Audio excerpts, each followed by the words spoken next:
আম্মু আপনি আমার বাইক না কিনে দিলে আমি এখনই গাছেতে লাফ দিয়ে মরে যাবো। ও চাপ দিবি দে, তাড়াতাড়ি দে, আমার কাজ আছে। ওই যে চুলার মধ্যে রান্না বসাইছি, চুলা দিয়ে যাবো, তাড়াতাড়ি চাপ দে।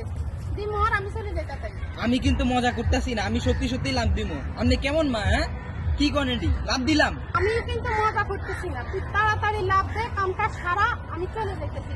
আমার বাদ পড়া যাইতেছে, তাড়াতাড়ি লাভ দে, কাম সারাই দে, আমি যাইগা। আমি জাপ দিলে আপনি কি হইব আপনি বুঝেন?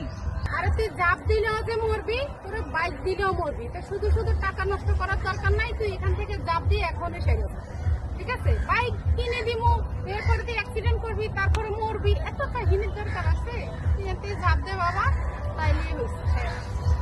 আর যদি নাও মরো, বাইক অ্যাক্সিডেন্ট করি, তা আবার তোর চিকিৎসা করতে হইব, তোর পিছনে অনেক টাকা খরচ করতে হইব, এত কিছুর দরকার নাই। এর চেয়ে ভালো বাবা তুই এখান থেকে জাপ দে, কাম সারাই দে, আমি চাই। আপনি মা না শত্রু? আপনি শান্তি মতো মরতেও পাইতেন না। আমি আইতাছি।